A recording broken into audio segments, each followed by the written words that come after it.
Hey guys, welcome back to the Real Southern Garden. I'm Sarah, and today I'm going to share with you how you can attract more butterflies to your garden with mud. That is right, it sounds kind of strange. It's not your usual video that you see on YouTube about attracting butterflies or pollinators, but it's true. Butterflies don't just need nectar from flowers.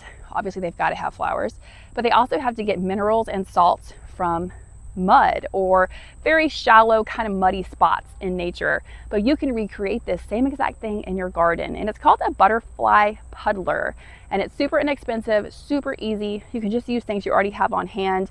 The only thing I had to purchase was the sand. Everything else I already had.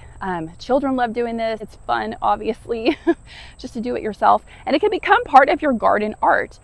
And what's also really neat about this is it's coming out right before Monarch, looking at a butterfly right now, Monarch migration. So those guys need all the things, all the minerals and the salts to reproduce and make that giant journey. And you and I can help them out and also enjoy having beautiful butterflies in our garden. There's also a term that you've probably heard called the butterfly effect, and people use it in a lot of different ways for a lot of different things. But in this particular scenario, it fits really well because butterflies are what we're talking about. But I am a huge proponent of gardening. I think it makes people happier, and if you're happier, then you're nicer to other people, then they're nicer to other people, and the world just slowly becomes a better place. At least that's my theory. So the butterfly effect with this particular scenario is just right on. Also, we're helping butterflies directly by enabling them to make that journey for their migration and all of that good stuff. So just an interesting little thing about the butterfly effect when it comes to creating a butterfly puddler for your garden. But let's get into this video. Let me show you how easy it is. I think you're gonna love it. Okay, so the first thing that you're gonna do is you could actually put this on the ground. You don't have to have it elevated, but I thought that it would be nice to have it elevated. And by the way, right now at Lowe's, they have their 18-inch high terracotta pots made by Pennington, which is a brand that I love. They're made in the USA. They still have some old stock made in Italy, but they're on sale right now, 50% off. FYI, if you want to make one that's fancy and brand new. Anyway, I used an older pot, and then I just used a terracotta saucer. There are no holes in it, of course, and I have a little dish right here. And what I'm going to do is just take some sand. I bought some coarse sand because the coarser the better. It's going to hold moisture a little bit better for you. And this was the only thing that I actually had to buy. There's all different kinds of colors of sand. You could even get some of the non-toxic children's sand that Crayola makes. It has been tested by like Duke University, I think it was Duke. So it actually is non-toxic. That would work. Some people have used that.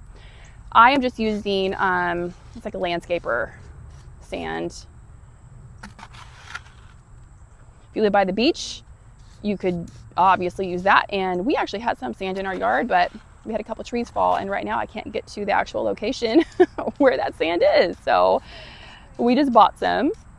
But you're just gonna put the sand down there in your little saucer, and there's a lot of different saucers you could use too.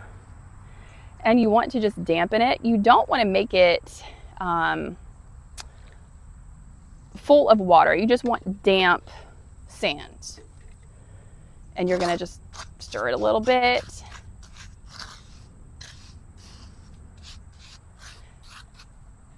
And you can either add a little bit of, like, say, 1 cup of compost or cow manure and stir that in. Some people do that on their butterfly puddlers. For mine, I'm just going to use sand today, and I'm going to use a little bit of this Himalayan pink salt. And I'm just going to sprinkle it in. You probably only need about a tablespoon, no more than that.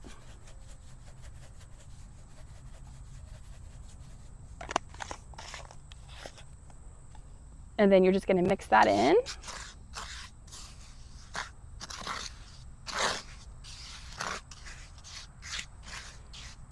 And then what you want to do is the butterflies need some rocks that they can kind of land on. So you could do all kinds of things. You can make a design. You could put a heart, letters. I mean, the sky is the limit. You could do all different kinds of rocks if you want. You could do colored rocks. You could just, I mean, there's a million different options out there. I'm just using some white landscape rock that I already had. And I'm just going to make a little, just like a little barrier between the two where they could sit there. And I'm also going to add a little fairy house because I'm just going to dress mine up a little bit. We're gonna have a little fairy house because why not? And a little fairy because why not? Butterflies like fairies, and she's actually got a butterfly.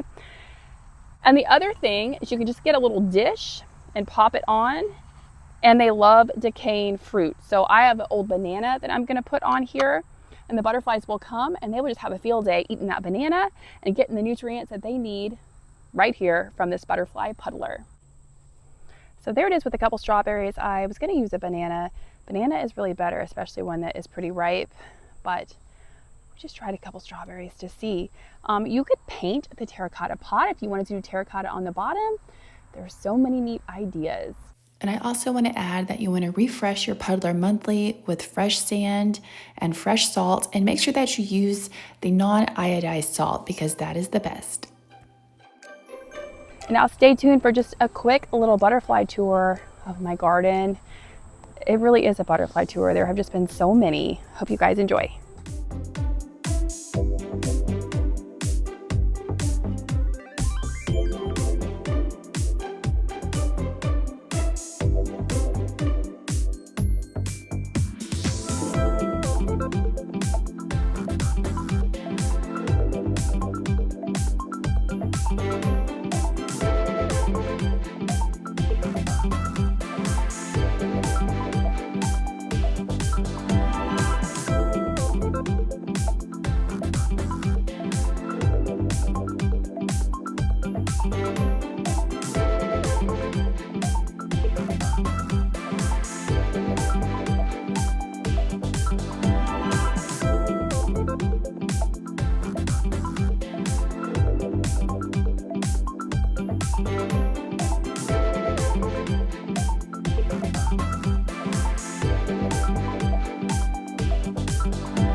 Thank you guys so much for watching. I hope that you liked today's video, and if you did, we would love for you to subscribe to our channel. Give us a thumbs up, leave me a comment. I love talking to you guys in the comments, and we'll see you back here next time in the next video right here at the Real Southern Garden. Bye guys.